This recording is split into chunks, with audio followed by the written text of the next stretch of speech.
Coverage 24/7 में आपका स्वागत है। मैं हूं अर्चना मिश्रा। सबसे पहले एक नजर आज की हेडलाइंस पर।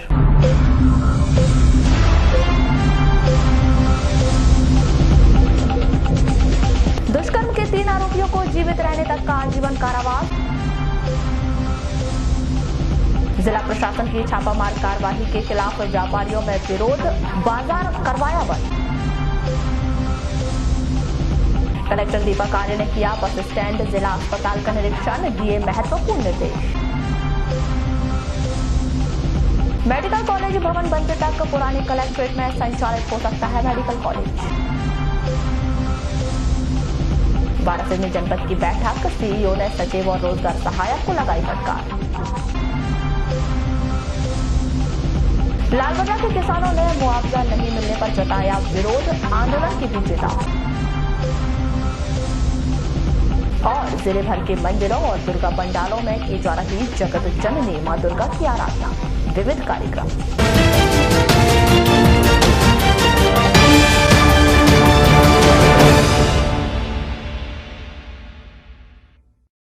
और अब खबरें विस्तार से। आज सोनोग्राफी के लिए नंबर लगाओ और 7 दिन के बाद ही सोनोग्राफी करवाने आओ। अगर इस बीच में कोई बड़ी परेशानी है तो निजी अस्पताल चले जाओ। शायद यह बात सुनकर आपको अटपटी जरूर लगे, लेकिन जिला चिकित्सालय का सोनोग्राफी को लेकर यह बड़ा ही कड़वा सच है।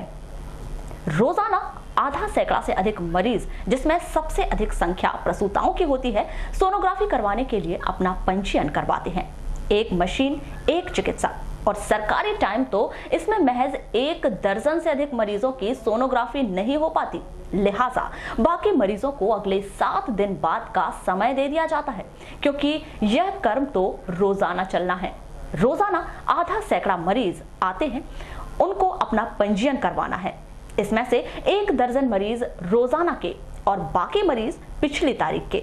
चिकित्सक भी अपनी मजबूरी बताते हैं और कहते हैं कि भविष्य में जल्द से जल्द सोनोग्राफी मशीन लगवाए जाने के लिए पहल की जाएगी। शासन स्तर पर पत्राचार किया जा चुका है। हाँ, इसको शासन की तरफ अपनी बात हुई है, तो शासन से भी चूँकि इसके लिए चिकित्सक उपलब्ध नहीं है अपने पास, जैसे आ जाएंगे हम लोग उसकी व्यवस्था कर देंगे।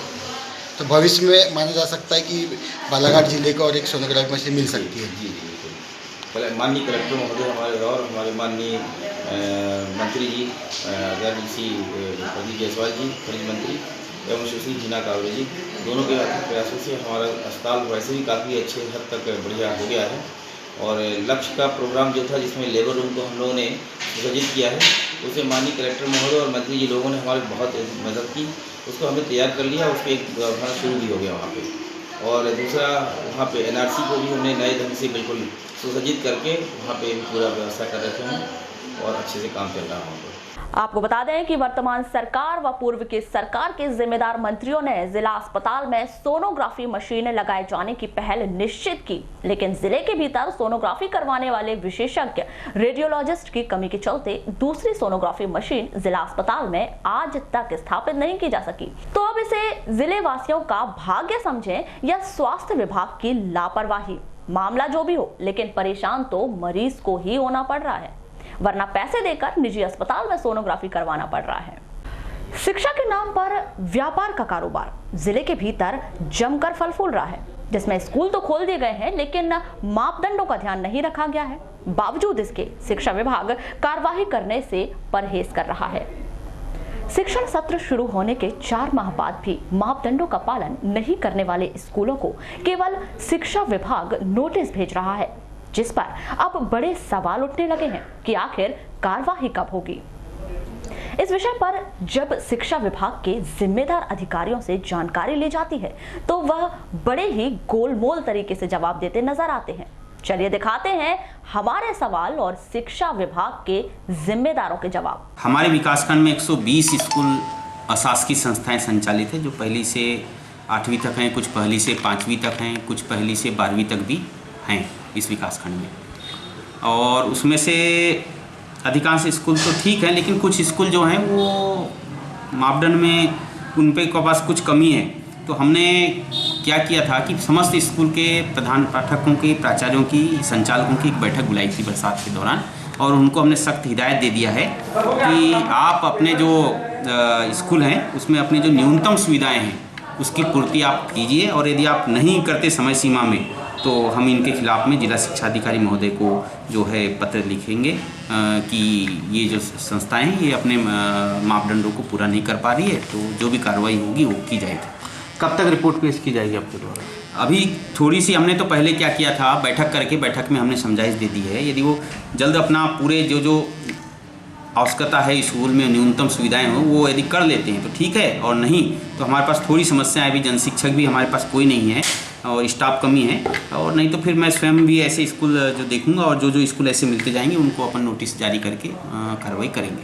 कितना दिन का अल्टीमेट दिया गया है? हमने तो उनको बोला था कि 1 महीने के अंदर पूरा कर दो, और लगभग 1 महीना पूरा होने जा रहा है। इसके बाद हम देखते हैं किसने जो है पूरा काम कर लिया। आपको बता दें कि महज बालाघाट ब्लॉक के अंतर्गत 3 दर्जन से अधिक ऐसे निजी स्कूल हैं जिनके पास मापदंड के अनुसार ना तो भवन है, न ही छात्रों की सुविधा के लिए कोई व्यवस्था है। खेल मैदान, लाइब्रेरी और ना जाने कितने मापदंड तो दूर की कौड़ी है। तो फिर सवाल उठता है कि क्या यह सब जानकारी अधिकारियों को नहीं है? क्या नोटिस से केवल काम चलाया जा रहा है और टाइम पास किया जा रहा है, जिससे यह शिक्षण सत्र भी जैसे तैसे निकल जाए और छात्रों का भविष्य और उनकी जान ऐसे ही जोखिम में डाली जाए? पता नहीं शिक्षा विभाग के जिम्मेदारों की कब नींद टूटती है और निजी स्कूलों के इस गोरख धंधे पर लगाम लग पाती है। केंद्र सरकार द्वारा सिंगल यूज पॉलिथीन पर बैन और प्लास्टिक की सामग्री से चाय बनाने से होने वाले दुष्परिणाम को देखते हुए दक्षिण पूर्व मध्य रेलवे के DRM ने मिट्टी के कुल्हड़ में चाय बेचने के आदेश दिए हैं। आपको बता दें कि DRM द्वारा 2 दिन पहले स्टेशनों के निरीक्षण के दौरान यह आदेश जारी किए गए हैं। बालाघाट वरिष्ठ स्टेशन प्रबंधक HL कुशवाहा बताते हैं कि उन्हें इस विषय में जानकारी तो है, लेकिन अभी लिखित आदेश प्राप्त नहीं हुए हैं। जैसे ही आदेश प्राप्त होंगे उनके अनुसार कार्य किया जाएगा। निश्चित ही रेलवे में कुल्हड़ एक बार फिर बीते जमाने की याद दिलाने जा रहे हैं। पूर्व में रेलवे द्वारा कुल्हड़ों में चाय बिक्री का आदेश जारी किया था, जो कुछ दिन तक तो बेहतर रूप से चलता रहा, लेकिन कई परेशानी दिखाते हुए उसे बंद कर दिया गया। निश्चित तौर पर एक बार फिर कुल्हड़ में चाय से कुम्हारों को नया काम मिल जाएगा, जिसे आमतौर पर काम की कमी और बेरोजगारी कुम्हारों के लिए दूर हो जाएगी। कुम्हारों को फायदा बहुत होगा, कुल्हड़ अगर चलने लगेंगे तो एक वैसा ही मिलेगा, और जो कुम्हार अभी रोजगार के इसमें है तो उनको काफ़ी रोजगार मिल जाएगा। पहले आप कुल्हड़ कब बनाते थे? अभी आज से 10 साल पहले शासन के आदेश के बाद में फिर से कुल्हड़ बनाना चालू कर देंगे, एक वैसा ही मिल जाएगा कुम्हारों। साल भर का व्यवसाय मिल जाएगा। हमको तो अच्छा सरकार ने रोजगार मिला के साल भर का कुल्हड़ का काम मिलेगा हमको। सरकार के फैसले से खुश है आप? हाँ, खुश है। तो ये जो कुल्हड़ बनाते थे आप कब बनाते थे? अब जब ऑर्डर मिलता जब भी बनाते थे भैया। ऐसा है तो आप ऑर्डर देंगे तो हमको तो अच्छा है, और मिलेगा ऑर्डर तो और बनाएंगे, अब रोजगार मिलेंगे। शहर के गौली मोहल्ला स्थित काली मंदिर में विराजित काली माता के दर्शन के लिए हर कोई पहुंचता है, चाहे कोई शुभ काम करना हो, विवाह का मुहूर्त हो, या लग्न लगाने जा रहे हो, या फिर बच्चे की जन्म की खुशियां। काली मंदिर में माथा टेके के बिना इसे अधूरा माना जाता है। तभी तो 200 वर्षों से शहर के काली मंदिर में लोगों का आना जाना निरंतर जारी है। दुर्गा उत्सव के दौरान तो सुबह से ही माताजी को जल चढ़ाने वालों का तांता लग जाता है। तभी तो यहाँ आने वाले श्रद्धालु कहते हैं माता उनकी हर मुराद पूरी करती है। यह काली मंदिर बहुत प्राचीन है और शुरू से हम लोग यहाँ पे रहते थे, और काली मंदिर में सभी श्रद्धालुओं की मनोकामनाएं पूर्ण होती है। ये इतना पारंपरिक मंदिर है कि नगर में किसी के में कोई भी मांगलिक कार्य होता है तो सबसे पहले माँ काली के दर्शन करने के लिए, माँ काली की पूजा करने के इस मंदिर में नगर के लोग आते हैं और यहाँ माता जी का आशीर्वाद प्राप्त करके अपने मांगलिक कार्यक्रमों का शुभारंभ करते हैं। मान्यता पूरी होती है, कलश वगैरह रखवाते हैं। कैसे अस्तित्व में आया, कैसे लोगों को पता चला कि यहाँ पर भी कोई माता जी का मंदिर? अपने को भी नहीं मालूम ना, 500 लेना है तुम्हारा, 5-6 लेना अपने, उनको मालूम था। आप कितने सालों से पूजा कर रहे हैं? मैं तो मेरी 55 साल की। पहले तो कुछ नहीं, छोटा सा मंदिर था पहले, आजू बाजू पूरे जंगल थे, जंगल के बीच में थी माता जी। बालाघाट के पुरातन काल से काली मंदिर काली माता की सेवा गोस्वामी परिवार कर रहा है। उनके अनुसार इनकी यह चौथी पीढ़ी है जो मंदिर की सेवा कर रही है और उन्हें इस कार्य में बहुत अधिक सुख मिलता है। रोजाना लोग माता जी के दर्शन के लिए आते हैं। ये 300 वर्ष पुराना मंदिर है। ये हमारी 5वीं पीढ़ी चल रही है और ये मंदिर में हर भक्त आता है, उसकी मन्नत पूरी होती है। शादी वाले पूरे बालाघाट के लोग यही पूजने आते हैं, काली जी की पूजा करने यही आते हैं सब पूरे बालाघाट के लोग। शारदीय नवरात्र में कहाँ से लोग यहाँ पर आते हैं? बहुत दूर दूर के आते हैं, बहुत दूर दूर से कलश आते हैं। बेंगलोर, स्विट्जरलैंड और क्या जब बम्बई सब जगह से कलश आते हैं।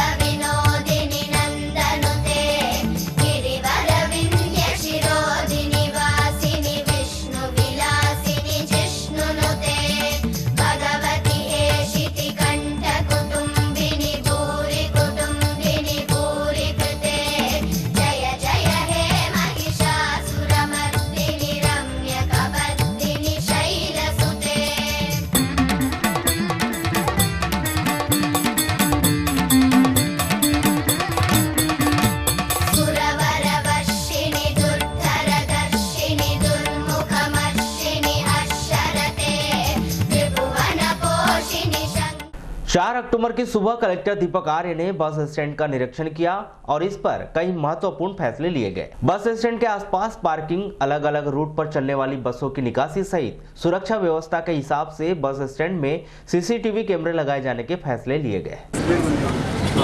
पूरा एरिया खुला, टू व्हीलर पार्किंग हो जाएगी, ऑटो हो सकते हैं, साइकिल रिक्शे हो सकते हैं, पूरे से ये पूरा खुला है। इसके बाद इस तरफ है कि हॉस्पिटल वाले रोड को बस जाना ही नहीं है, हाँ तो वहाँ पे इस तरफ कर दें और इसमें ना बस में पूरा कैमरा लगा दो। मतलब दिखने जाऊँगा ना अभी नहीं है रूट वाइज जो मोटरसाइकिल वाला अंदर लाए तो उससे पहले बोल रहा हूँ घर से मोटरसाइकिल आ गई खाने में ठीक है ना। ये चलान पूरा बस स्टैंड 25 बसें एट टाइम खड़ी हो सकती है। काफ़ी है और कितनी बसें एक बार तो बहुत खुला दिखेगा, मूवमेंट आ रहा है, आदमी आके देख पाएगा कि भाई कहाँ लगा है। अभी इसमें पूरे लोग आते हैं, बाकी फिर इतने पूरे पोर्शन में बढ़ जाएंगे। ये काफ़ी दिनों से प्लान था, अभी बारिश के कारण कुछ काम नहीं हो पा रहे थे, इसलिए इंस्पेक्शन हो गया। कई सारी चीज़ें आप लोग भी देखते हैं और कई जगह मीडिया में भी आप लोग हमेशा प्रकाशित करते रहते हैं और अच्छी चीज़ आप प्रकाशित कर रहे हैं कि यात्रियों को परेशानियां होती हैं। उस संदर्भ में बस स्टैंड को थोड़ा व्यवस्थित किया जाए, क्योंकि शहर का जो मुखड़ा होता है बस स्टैंड ही होता है। कोई भी यदि शहर में आता है बस स्टैंड के थ्रू ही आता है, तो आकर यदि पहला इंप्रेशन उसका ख़राब होता है या असुविधाएँ उसको होती हैं, तो शहर के लिए बड़ा गलत इंप्रेशन एक उसके मन में बनता है। इसलिए मैं चाहता हूँ कि बस स्टैंड की व्यवस्थाएँ ठीक करी जाएँ। उसी क्रम में आज एक इंस्पेक्शन मैंने किया है कि क्या क्या चीज़ें यहाँ पर बदली जा सकती हैं और उनको परिवर्तित किया जाए। जिले में मेडिकल कॉलेज खोले जाने की घोषणा के बाद से ही उसके संचालन के लिए भवन की तलाश शुरू हो चुकी है। कलेक्टर दीपक आर्य ने चर्चा के दौरान बताया कि मेडिकल कॉलेज के लिए स्थान चयनित कर दिया गया है, लेकिन जरूरत पड़ी तो जिला अस्पताल के आसपास शासकीय भवनों में प्रारंभिक तौर पर इसे शुरू किया जा सकता है। आपको बता दें कि पुराने कलेक्ट्रेट, तहसील कार्यालय, एसडीएम कार्यालय को अन्यत्र स्थान पर स्थापित करके मेडिकल कॉलेज शुरू किए जाने की परिकल्पना बनाई जा सकती है। नहीं, वो यहाँ नहीं होगा, उसके लिए अलग से जगह चिन्हित की गई हैं 2-3 जगह, उनमें से कहीं होगा। यदि स्वीकृति उसकी मिल जाती है मेडिकल कॉलेज की, तो प्रारंभिक तौर पर जिला अस्पताल के साथ ही चलेगा। अगले 2-3 सालों में जब उसकी बिल्डिंग बन जाएगी तो प्रदेश शासन में उच्च शिक्षा मंत्री जीतू पटवारी के द्वारा पटवारियों को रिश्वतखोर कहे जाने के विरोध में पटवारियों ने अनिश्चितकालीन हड़ताल शुरू कर दी। तहसील कार्यालय परिसर में पटवारियों की हड़ताल का 4 अक्टूबर को दूसरा दिन था। इस दौरान दिन भर पटवारियों ने जिंदाबाद मुर्दाबाद के नारे लगाते रहे। जिला अध्यक्ष गिरधारी भगत ने बताया कि यह गलत जानकारी फैलाई जा रही है कि मंत्री जीतू पटवारी ने पटवारियों से माफी मांग ली है। ऐसा होता तो पटवारियों की हड़ताल अब तक समाप्त हो जाती। मध्य प्रदेश पटवारी संघ जिंदाबाद जिंदाबाद। मध्य प्रदेश अभी तो ये अंगड़ाई है, आगे और लड़ाई है। हम सब एक है, हम सब एक है। कि माननीय मंत्री जी जीतू पटवारी जी ने पटवारियों से माफ़ी मांग ली है। उनने माफ़ी नहीं मांगी। उनने क्या कहा है मैं आपको बताना चाहता हूँ। उन्होंने ये कहा है कि यदि मेरे माफ़ी मांगने से भ्रष्टाचार समाप्त होता है तो मैं 100 बार माफ़ी मांगने के लिए तैयार हूँ। उन्होंने ये कहा, ये नहीं कहा उस वाक्य में, देखिए कहीं भी माफ़ी मांगने का शब्द नहीं है, यानी माफ़ी स्वीकार करने, गलती स्वीकार करने का। वे हमें बेवकूफ़ न समझे। हमारे यहाँ का हर पटवारी पढ़ा लिखा है और अभी तो IIT और बड़ी उच्च शिक्षा प्राप्त पटवारी आए हैं, PhD पटवारी आए हैं, हिंदी के विशेष जानकार लोग आए हैं। इसीलिए हमको भाषा में उलझाने का प्रयास न करें। ये जो कूटनीतिक शब्दों का जो इस्तेमाल करते हैं वो अपने राजनीति में ही काम लाए। यहाँ पटवारी के पास में उनकी चलने वाली नहीं है और उन्होंने कोई माफ़ी नहीं मांगी है। कलेक्टर दीपक आर्य ने जिला अस्पताल के प्रसूति विभाग का निरीक्षण किया और गाइडलाइन के अनुसार कार्य करने की नसीहत दी। 4 अक्टूबर को कलेक्टर दीपक आर्य ने प्रसूति विभाग का निरीक्षण किया। इस दौरान विभिन्न तरह के कार्य की जानकारी ली और संबंधित अधिकारी और चिकित्सकों को कार्य करने के लिए निर्देशित किया।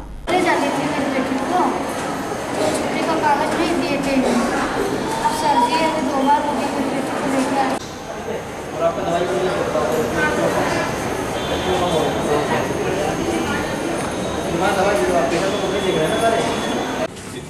क्या क्या दिक्कत आ रही है?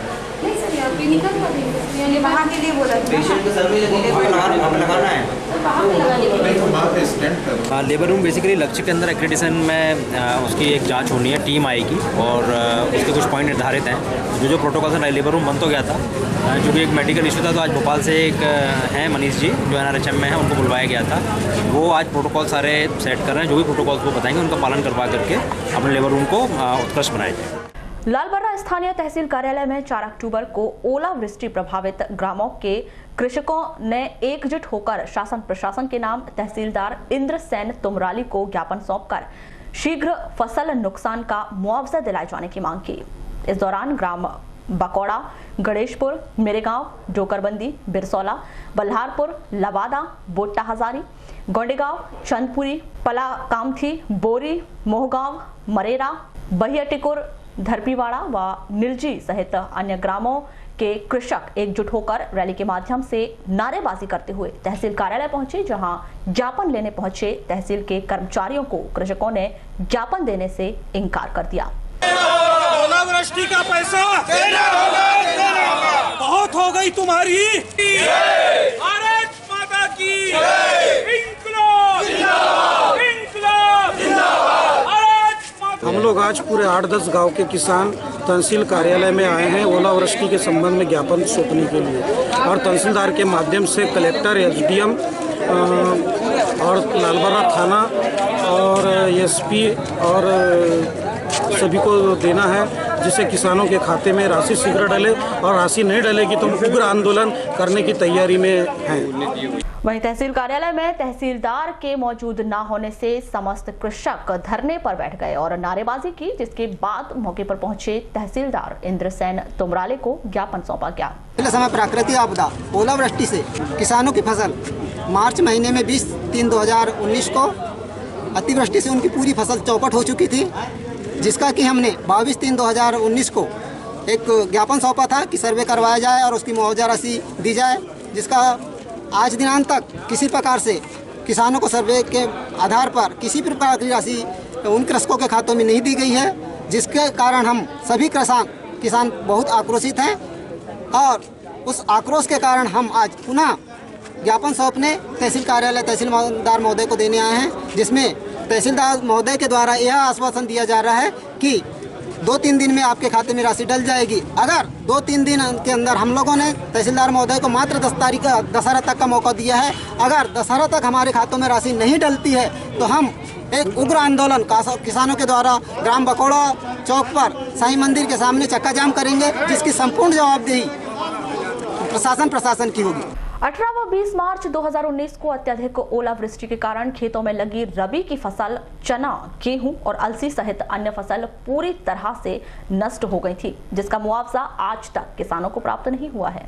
संबंधित राशि के लिए जो ज्ञापन सौंपा जा रहा है, इसमें अभी हाल ही में 20-22 गांव के बिल लग चुके हैं और उसमें 6 या 7 गांव ऐसे हैं जिनमें कृषकों के कुछ में खाता संख्या में त्रुटि थी, कुछ में IFSC कोड गलत थे, तो उसको त्रुटि सुधार करके उनका बिल अलग से लगाया जाएगा। सर कब तक के ये अभी जो बिल लगे हैं 20-22 गांव के, ये 2-3 दिन में कृषकों के खातों में पैसे आ जाएंगे इसके। लालबर्रा नगर मुख्यालय में श्री गणेश नवदुर्गा उत्सव गंज समिति द्वारा अपनी स्थापना के 67वें वर्ष में प्रवेश करते हुए गंज परिसर ने आदिशक्ति मां दुर्गा की स्थापना करवाई, जिसके बाद शारदीय नवरात्र पर्व धूमधाम से मनाया जा रहा है। नवरात्र पर्व के अवसर पर जस भजन सहित अन्य धार्मिक कार्यक्रम आयोजित किए जा रहे हैं, जिससे पूरा माहौल भक्तिमय हो गया है। इसी कड़ी में 4 अक्टूबर को जागृति महिला मंडल पांडरवानी जस भजन मंडली का आयोजन किया गया, जिसमें महिला मंडल सदस्यों के द्वारा संगीतमय जस व भजनों की प्रस्तुति दी गई। लालबर्रा मुख्यालय से सटी ग्राम पंचायत अमोली में स्थित बजरंग मंदिर परिसर में सार्वजनिक दुर्गा उत्सव समिति के तत्वाधान में 29 सितंबर को मां जगदम्बे की प्रतिमा विराजित कर शारदीय नवरात्र पर्व धार्मिक आस्था के साथ मनाया जा रहा है।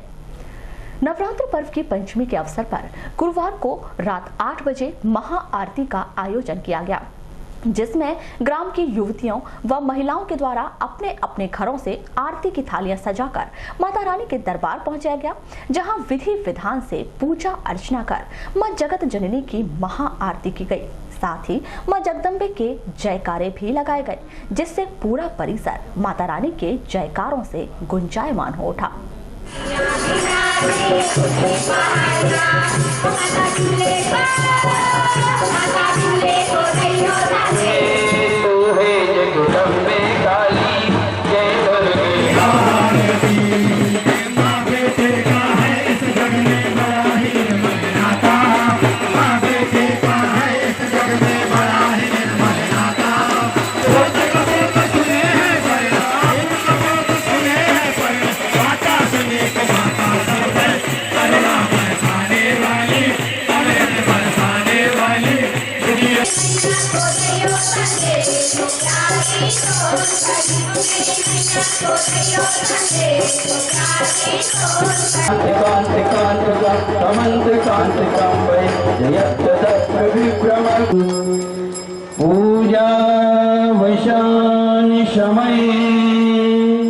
कलेक्टर दीपक आर्य ने छात्र छात्राओं के साथ स्कूल में अश्लील हरकत करने के कारण पड़सवाड़ा विकास खंड के अंतर्गत शासकीय माध्यमिक शाला खैरलांजी के उच्च श्रेणी शिक्षक एवं लांजी विकास खंड के अंतर्गत देवर बेली के बालक आश्रम के छात्रों को मेन्यू के अनुसार भोजन नहीं देने और छात्रों को कम भोजन देने के कारण वहां के आश्रम अधीक्षक को तत्काल प्रभाव से निलंबित कर दिया है। पड़सवाड़ा विकास खंड के अंतर्गत मजगांव संकुल के शासकीय माध्यमिक शाला खैरलांजी के उच्च श्रेणी शिक्षक PS टेकाम द्वारा छात्र छात्राओं से अश्लील हरकत करने की शिकायत प्राप्त होने पर इस प्रकरण की जांच के आदेश दिए गए थे। शिक्षक टेकाम जांच के दोनों दिन अपनी शाला में अनुपस्थित रहे और अपने बचाव में कोई भी तथ्य प्रस्तुत करने में असफल रहे। अपने कर्तव्यों के प्रति घोर लापरवाही बरतने के कारण उन्हें तत्काल प्रभाव से निलंबित कर दिया गया है। इसी तरह मंडल संयोजक आदिम जाति कल्याण विभाग द्वारा 27 सितंबर 2019 को लांजी विकास खंड के अंतर्गत शासकीय आदिवासी बालक आश्रम शाला देवरबेली का निरीक्षण किया गया था।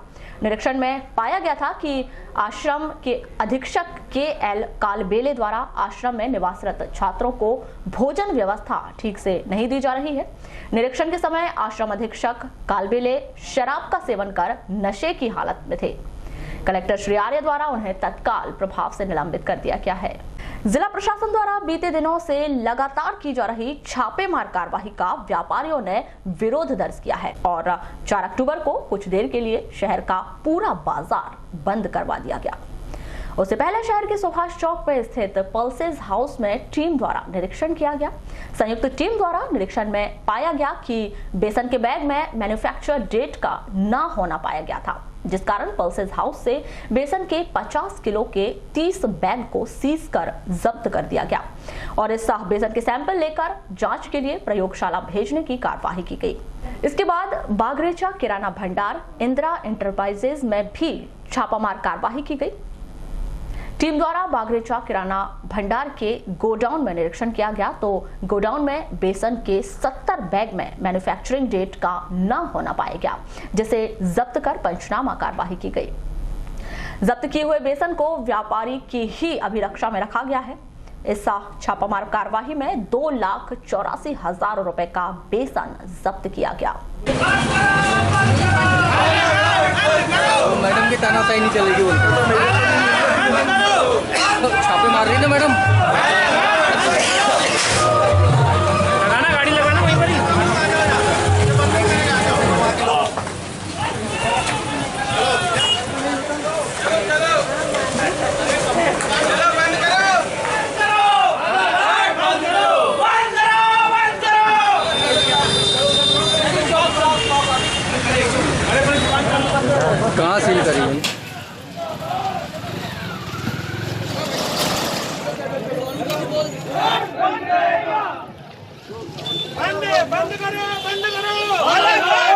व्यापारी है, मैन्युफैक्चर नहीं है, कुछ चोर नहीं है। सबसे अच्छी दुकान हमारे वरिष्ठ व्यापारी भाई श्री सुरेश बागरेचा जी के यहाँ जाए, जबरदस्ती कार्रवाई करने की कोशिश की है और दबाव बनाने की कोशिश की है, जबकि वहाँ पे कोई भी ऐसी कुछ चीज़ नहीं। दुकान शहर की सबसे अच्छी साफ़ सुथरी दुकान है, सबसे ऊँचे रेंज, सबसे अच्छी आइटम यहाँ बिकते हैं।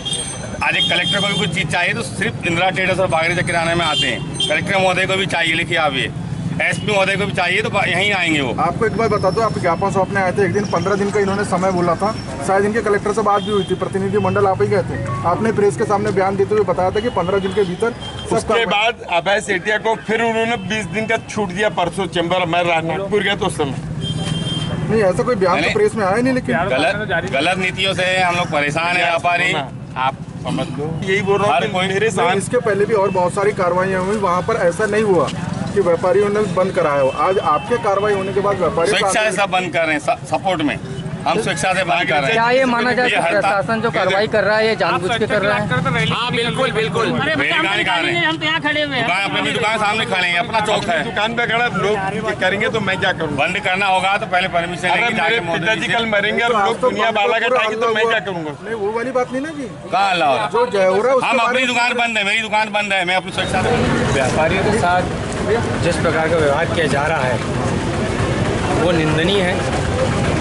आज जिस प्रकार के सैंपल ज़बरदस्ती उठाया जाना, ज़बरदस्ती व्यापारी को परेशान करना, उनको बहुत ज़्यादा परेशान करना, इसी के विरोध में हमने पूरा बंद का आह्वान किया है। ये कार्रवाई तो महीने भर से चल रही है, बाकी व्यापारी कह रहे हैं कि आज आपके पूरे तो आप लोग आए, बाकी होटलों में कार्रवाई तब लोग आप लोग आगे नहीं आए। देखिए, प्रशासन को कोई भी चीज़ को पहले सब व्यापारी को इकट्ठा करके बुला के उनको रूल्स और रेगुलेशन समझाना चाहिए। आज प्रशासन समझा क्या रही है? कुछ नहीं, बस जाके सीधे उसके धावा डाल दो और उसको परेशान कर लो।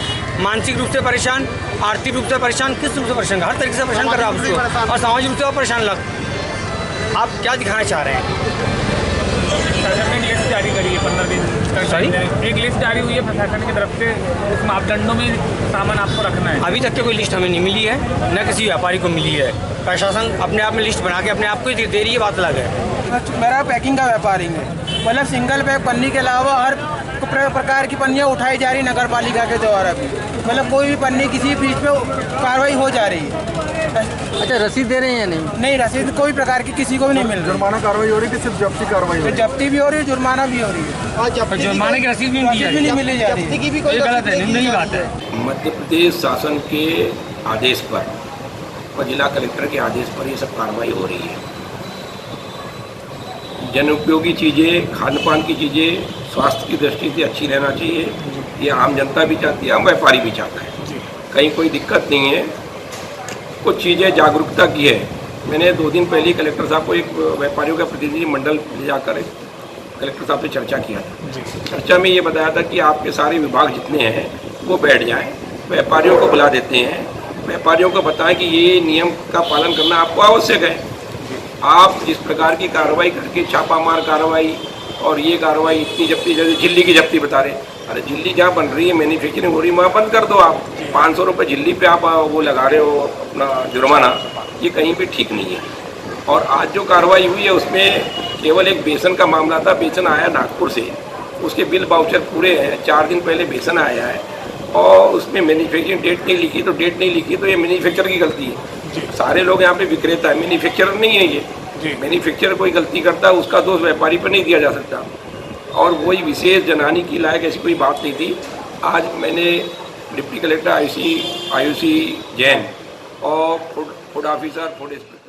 वहीं जिला प्रशासन ने 2 टूक शब्दों में स्पष्ट कर दिया है कि खाद्य सामग्री विक्रय करने वाले एवं निर्माण करने वाले प्रतिष्ठानों की जांच का कार्य निरंतर जारी रहेगा। खाद्य सामग्री के निर्माता एवं विक्रेताओं से कहा गया है कि वे खाद्य सुरक्षा अधिनियम के मानकों का कड़ाई से पालन करें। मिलावट वाली, एक्सपायरी डेट वाली और दूषित खाद्य सामग्री का विक्रय कर आम जनता के स्वास्थ्य के साथ खिलवाड़ कतई बर्दाश्त नहीं किया जाएगा।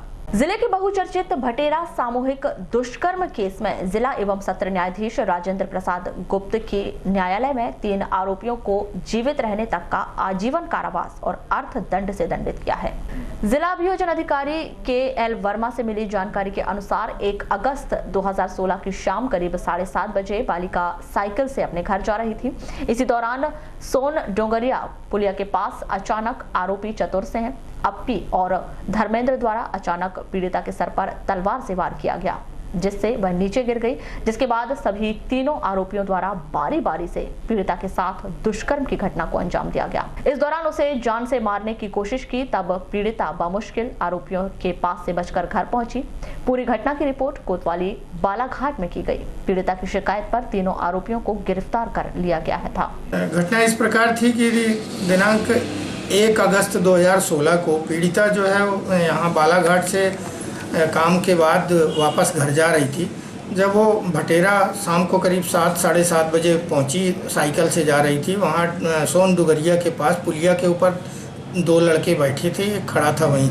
जैसे वो आगे बैठी तो उन लोगों ने कुछ आपस में आवाज़ किया और उसके बाद आरोपी चतुर सिंह वहाँ से उठ के आया और लड़की को तलवार से मारा तो उसके सिर में लगी, जिससे वो साइकिल सहित गिर गई।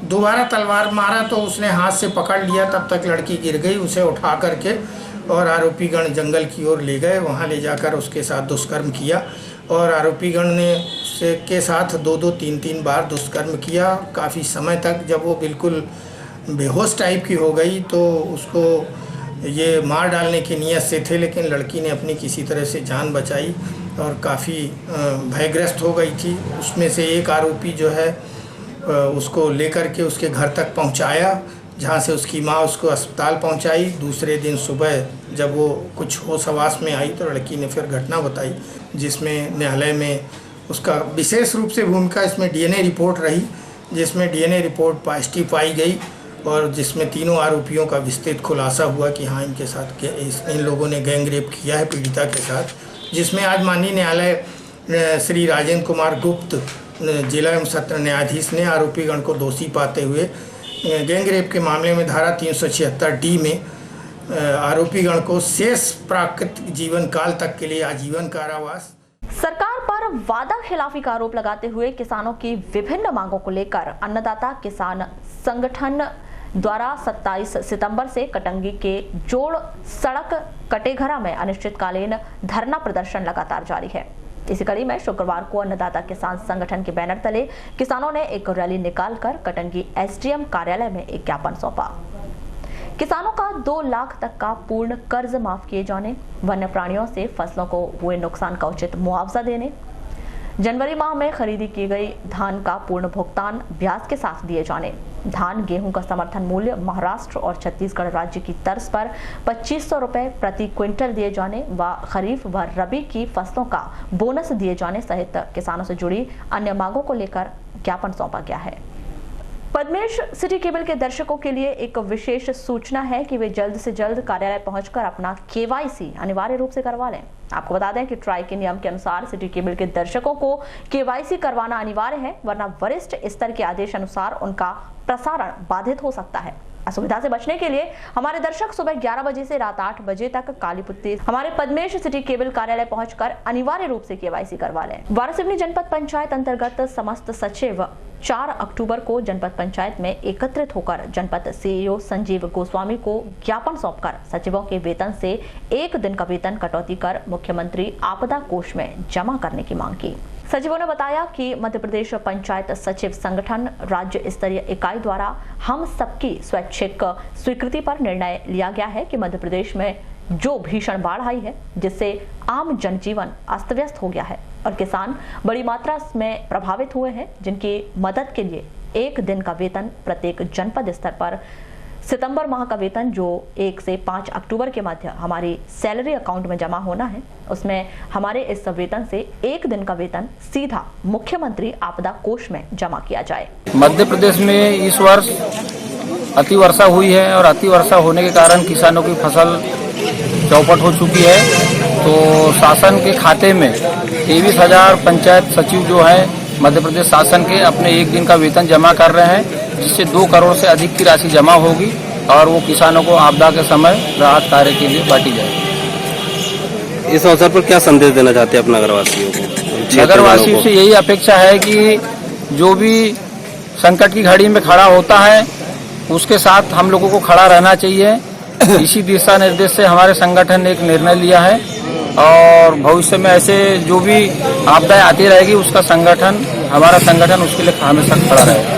वाराणसी में जनपद पंचायत में 4 अक्टूबर को समीक्षा बैठक का आयोजन किया गया। बैठक में पंचायतों में जारी कार्य की विस्तार पूर्वक समीक्षा की गई और शासन के नए कार्यक्रम सबकी योजना सबका विकास के तहत 144 बिंदुओं पर जानकारी तैयार कर शासन के पोर्टल पर अपलोड करने और योजना के अंतर्गत मिलने वाली राशि को प्राथमिकता के अनुरूप खर्च किए जाने की बात कही गई और अधोसंरचना के तहत लंबे समय से लंबित कार्यों को आगामी 15 दिनों में पूरे कर जानकारी देने के लिए निर्देशित किया गया और साथ ही कहा गया कि अपूर्ण कार्यों को जब तक पूरा नहीं किया जाता उन पंचायतों को नवीन कार्यों को स्वीकृति नहीं दी जाएगी।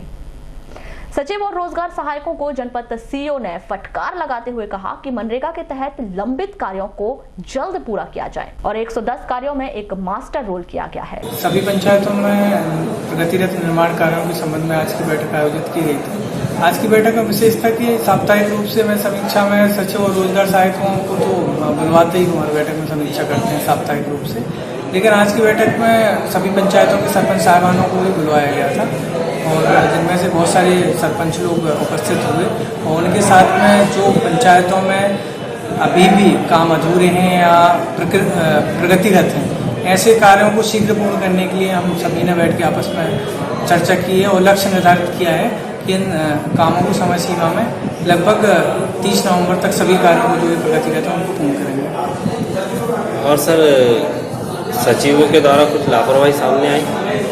हाँ, कुछ पंचायतों में ऐसा सामने आया कि पंचायतों में मौके पर निर्माण कार्य पूरे हो गए लेकिन उनके द्वारा सीसी जारी नहीं करवाई गई है। सभी सचिवों को निर्देशित किया गया कि ऐसे सभी कार्यों में जिनमें मौके पर कार्य पूर्ण कर लिए गए हैं उनमें 1 सप्ताह के अंदर उनको कंप्लीशन सर्टिफिकेट पूरा करवा के उनको कागजों में उनकी सीसी जारी करवाएं। संचालित उप स्वास्थ्य केंद्र को नियमित खुला रखने की मांग को लेकर ग्रामीणों के द्वारा सामुदायिक स्वास्थ्य केंद्र पहुंचकर खंड चिकित्सा अधिकारी के नाम विकास खंड कार्यक्रम प्रभारी भुवनेश बोपचे को ज्ञापन सौंपा गया।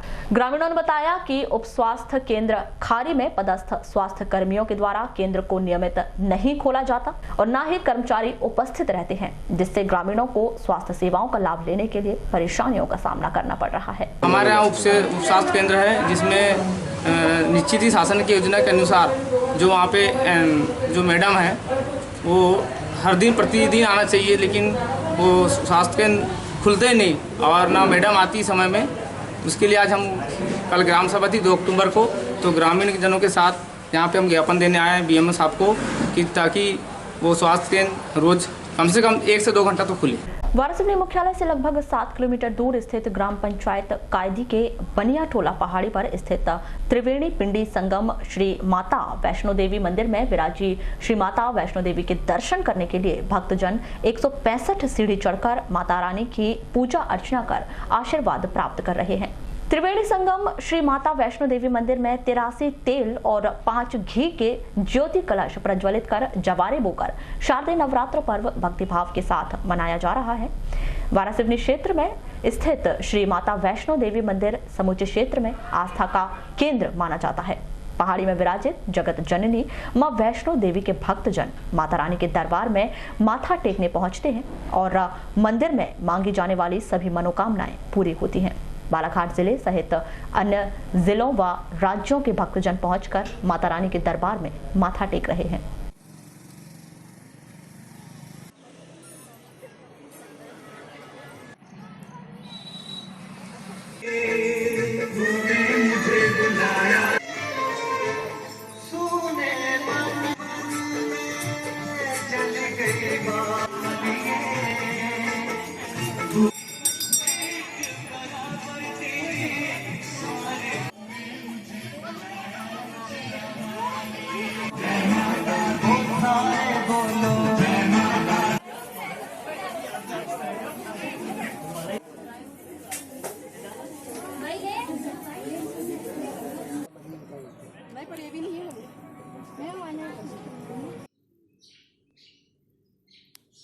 यात्रा में अष्टमी को कन्या भोजन, हवन पूजन और नवमी को भंडारा और विसर्जन होता है।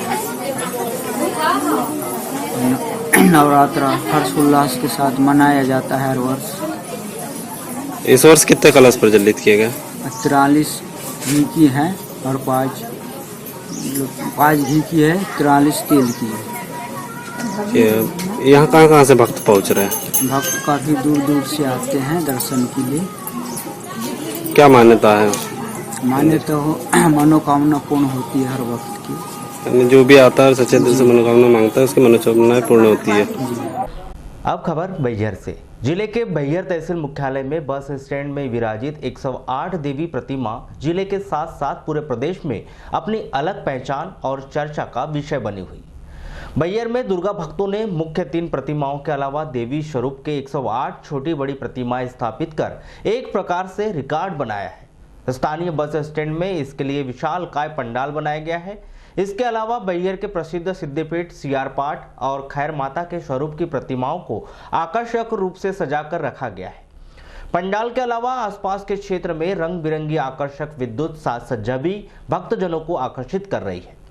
समिति के अध्यक्ष बताते हैं कि पिछले वर्ष दुर्गा प्रतिमा विसर्जन के पश्चात हुई बैठक में यह तय कर लिया गया था कि आने वाले शारदीय नवरात्र में 108 प्रतिमाओं की स्थापना की जाएगी। इसके साथ ही दुर्ग छत्तीसगढ़ के मूर्तिकार को अपनी इच्छा बताते हुए तैयारियां शुरू कर दी गई थी। इस आकर्षक और अनोखे पंडाल में प्रतिदिन सैकड़ों श्रद्धालु मां शक्ति स्वरूपा के 108 प्रतिमाओं के दर्शन हेतु आ रहे हैं।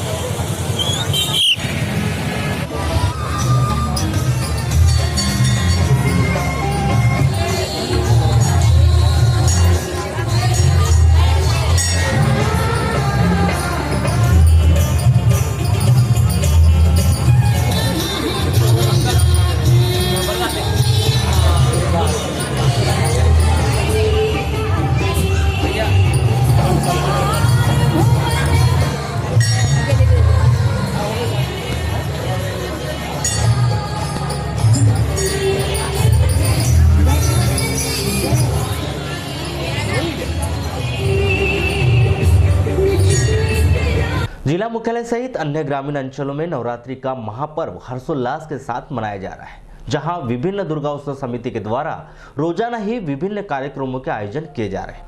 इसी कड़ी में जिला मुख्यालय से 5 किलोमीटर दूर ग्राम पंचायत भरवेली के दुर्गा चौक मैदान में भक्ति के महापर्व पर आयोजन समिति के द्वारा रोजाना ही कार्यक्रमों के आयोजन किए जा रहे हैं। भरवेली चौक मैदान में लोक छाया छत्तीसगढ़ी सांस्कृतिक कार्यक्रम का आयोजन किया गया, जिसमें राजपुरा महादेव घाट रायपुर के कलाकारों के द्वारा भक्ति गीत, नाट्य व नाटक की प्रस्तुति दी गई, जिसमें दहेज प्रथा, बेटी बचाओ बेटी पढ़ाओ का संदेश भी दिया गया। इसी दौरान नृत्य व नाटक की भी प्रस्तुति दी गई, जिसमें कलाकारों ने दहेज प्रथा व बेटी बचाओ बेटी पढ़ाओ सहित अन्य ज्वलंत मुद्दों पर नाटक प्रस्तुत कर खूब तालियां बटोरी। बेटी पढ़े रहते वही माँ बाप ले वो दुख और पीड़ा समझ में आते। बचपन से तो माँ बीत के बचपन से मैं तो ला छोटे के ला बड़े करे हो, पढ़ाए हो, लिखाए हो बेटी।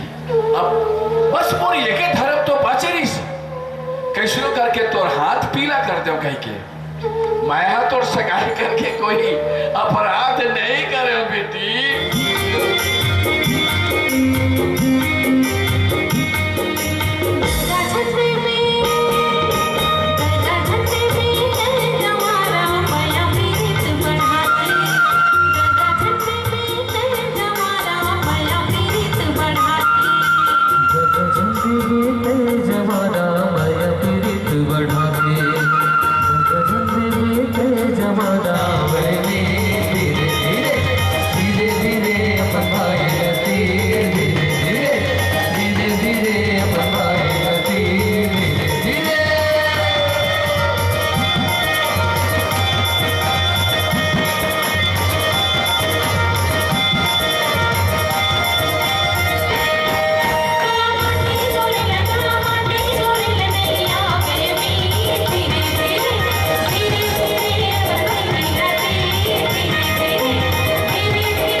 मसया भूला मोरेना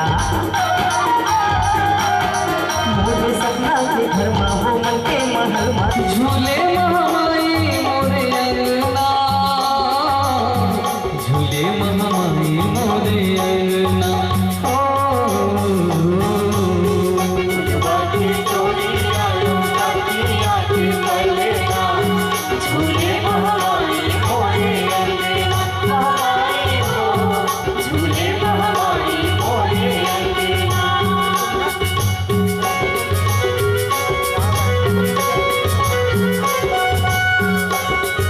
नवरात्रि के पावन अवसर पर ग्राम पंचायत उकुआ में ऑल इंडिया फुटबॉल टूर्नामेंट का आयोजन किया गया।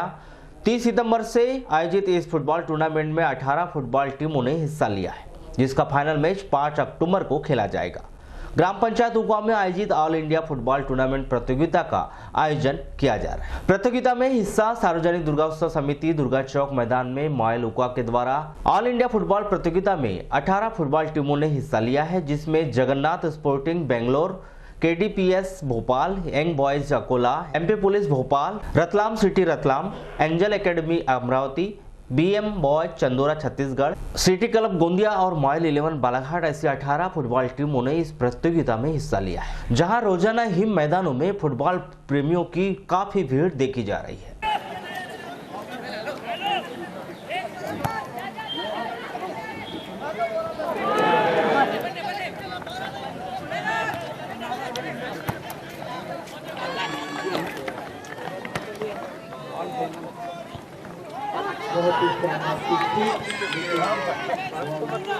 चलते चलते एक बार फिर नजर डालते हैं आज के हेडलाइंस पर।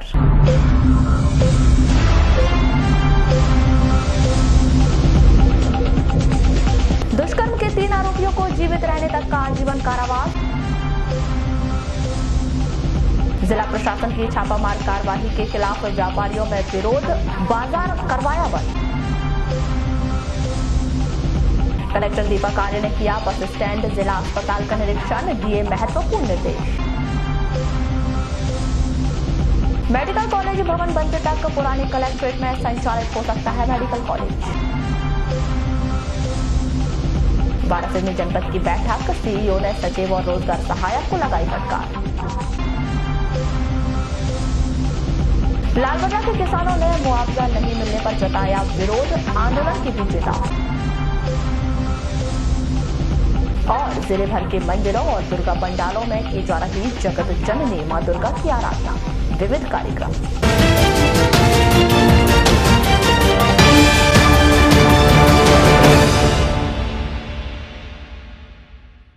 तो ये थी अब तक की खास खबरें। अगले न्यूज बुलेटिन के साथ फिर मुलाकात होगी, तब तक के लिए नमस्कार।